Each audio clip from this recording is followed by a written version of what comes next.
Tudo bem com você? Seja bem-vindo e bem-vinda ao canal Vocacionados. Eu sou Marcel Farias e é um prazer ter você aqui para juntos estudarmos a Palavra de Deus, e que bom que você voltou aqui para darmos continuidade a aprender da Palavra de Deus o que é retribuir e de qual maneira devemos agir diante dos bens que Deus colocou em nossas mãos.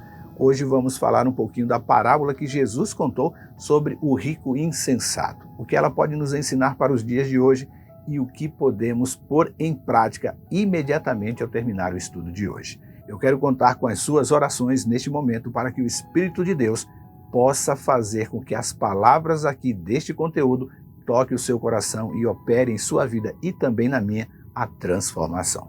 Para você que está conhecendo aqui o canal pela primeira vez, seja muito bem-vindo e bem-vinda também.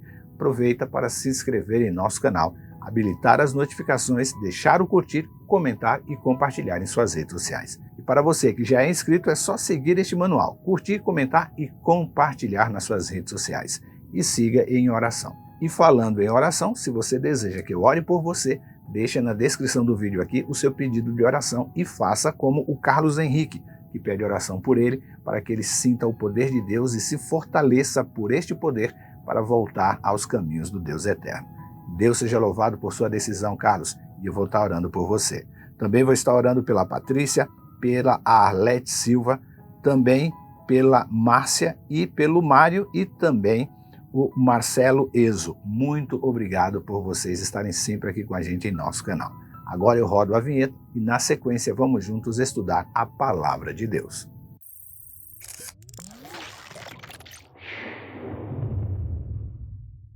Diz a Bíblia: Mestre, por favor, diga a meu irmão que divida comigo a herança do meu pai.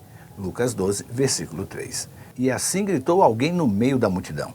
Até aquele momento, a multidão que estava ouvindo as admoestações de Jesus já havia ouvido o mestre alertar para que eles não levassem uma vida de hipocrisia como os fariseus, lá em Lucas 12, verso 1, e que quem o reconhecesse como Salvador diante dos homens teria a mesma retribuição diante de Deus e dos anjos no céu. Isso está lá no versículo 8. Ao todo foram 9 conselhos importantes, até que do meio da multidão alguém grita: Mestre, por favor, diga ao meu irmão que divida comigo a herança do meu pai. A resposta de Jesus foi impressionante, porque ele não deu uma resposta direta, mas se dirigiu ao homem que havia gritado com uma pergunta que, com certeza, ele não estava esperando. Amigo, disse Jesus, quem me pôs como juiz sobre vocês para decidir estas coisas? A pergunta demonstrava que ele sabia que, para estas questões, haviam juízes em Israel que poderiam julgar aquela causa. Mas é o complemento da resposta de Jesus que deve ter mexido com o brio do irmão daquele homem que havia feito um pedido a Jesus aos berros. Mas a Bíblia não diz que o irmão não estava lá. Será? Se ele não estivesse ali, por que então o pedido do homem foi: Mestre, por favor, diga a meu irmão que divida comigo a herança do meu pai? É claro que os dois irmãos estavam ali na multidão. E a multidão e o irmão que não queria dividir a herança ouviram em seguida Jesus afirmar: Cuidado, guardem-se de todo tipo de ganância. A vida de uma pessoa não é definida pela quantidade de seus bens. Lucas 12, versículo 15. Essa situação foi usada por Jesus como pano de fundo para contar mais uma parábola. Desta vez, a do rico insensato. As palavras do mestre de Nazaré foram ao encontro dos anseios dos dois irmãos e de muitos que estavam ali. Jesus resolveu falar sobre o erro de colocar a preocupação sobre os bens materiais acima do amor a Deus, ao próximo ou qualquer outra coisa. O homem que havia interrompido Jesus gritando definitivamente não tinha entendido nada do que Jesus estava ensinando até aquele momento. Ele estava preocupado apenas com o fato do seu irmão estar lhe defraudando com relação à partilha da herança do seu pai. E então, Jesus começa contando a parábola de um homem que ficou rico graças ao seu esforço honesto, mas que estava cheio de orgulho por seus feitos. Ele havia chegado a um determinado momento da sua vida que não sabia mais o que fazer com tanta fartura. A Bíblia diz que ele não tinha mais espaço em seus celeiros para guardar a produção dos seus campos. Então, ele decide que o melhor a fazer é derrubar os seus celeiros para construir outros, só que maiores o suficientes para guardar todo o seu bem. Até aqui não tem problema nenhum em sua ação, pois devemos guardar bens para os momentos da vida em que não teremos mais forças para trabalhar. E a decisão tomada por ele mostra que ele não desejava ficar longe dos seus bens. Por isso é que ele escolhe derrubar os celeiros antigos, que também eram pequenos, e construir outros maiores, capazes de comportar todos os seus bens. E o grande problema é o que ele falou em seguida, a sua decisão de construir novos celeiros. Então ele diz: direi a mim mesmo, amigo, você guardou o suficiente para muitos anos. Agora descanse, coma, beba e se alegre. Lucas 12, versículo 19. Como assim?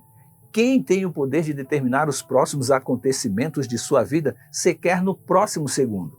Quanto mais o tempo total que resta da sua vida. A preocupação dele se resumia em descansar tranquilamente e desfrutar do melhor desta terra, confiando a sua segurança a seus bens, pois ele havia guardado muito dinheiro que duraria muitos anos. Mas as palavras seguintes de Jesus alcançaram os dois irmãos com muito impacto.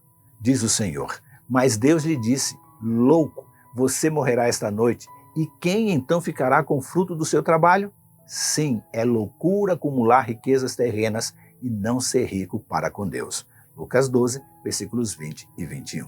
Eu consigo enxergar nesta parábola um homem que de tão tolo apenas se preocupou de forma exagerada com aquilo que o mundo quantifica como riqueza e não cuidou da própria vida. Para ele, os bens eram o que o definia, e não havia vida longe da sua riqueza, porque em sua visão ele só alcançava aonde os seus olhos podiam enxergar.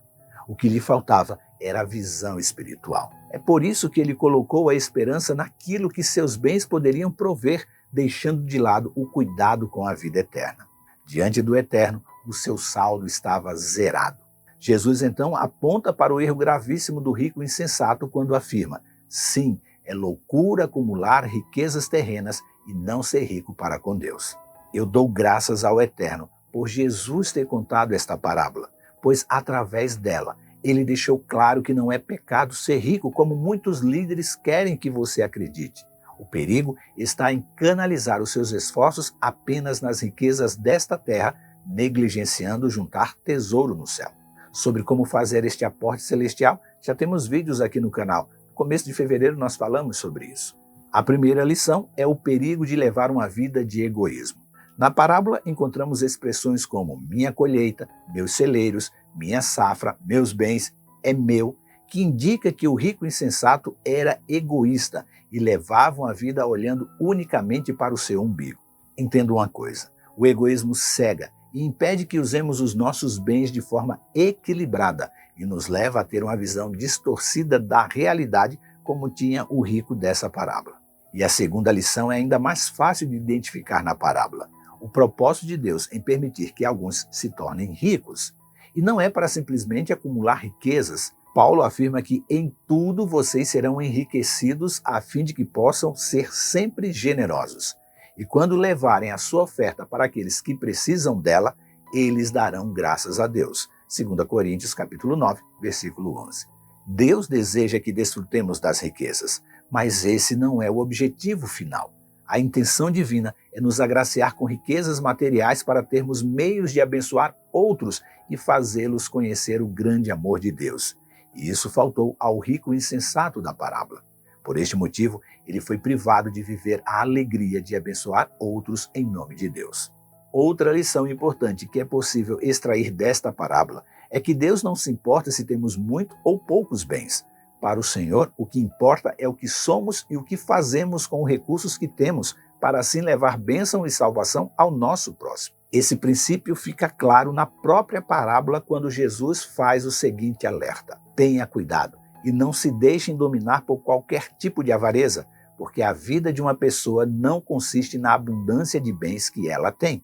Lucas 12, versículo 15. E assim como na época em que Jesus esteve entre nós, vivemos em uma sociedade que privilegia quem tem mais dinheiro e que acaba nos rotulando pelo que temos e não por quem somos, indo assim em sentido contrário ao que Deus ensina em sua palavra, onde aprendemos que para Deus o que de fato importa é o que eu sou, o que você é, o que somos e o que fazemos com os bens que Ele depositou em nossas mãos, pedindo para que fôssemos administradores fiéis e bons mordomos, como aprendemos aqui na parábola dos talentos lá de Mateus 25. A quarta lição desta parábola é que causa um pane na mente daqueles que depositam no dinheiro toda a sua segurança.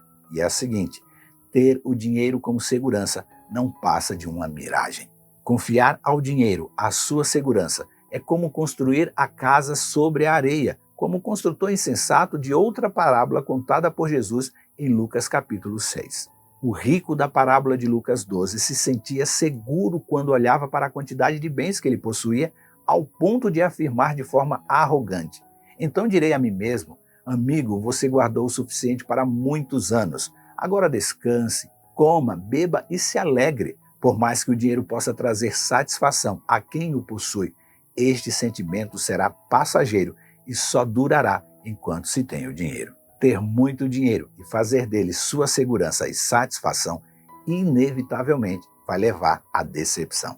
Porque quem vive assim vai querer sempre ter mais e nunca se satisfaz com o que já tem. É da inspiração divina o que foi escrito por Salomão como a melhor definição de quem leva uma vida ancorada em seus bens. Ele disse: quem ama o dinheiro nunca terá o suficiente. Quem ama a riqueza nunca se satisfará com o que ganha. Não faz sentido viver deste modo. Eclesiastes 5, versículo 10.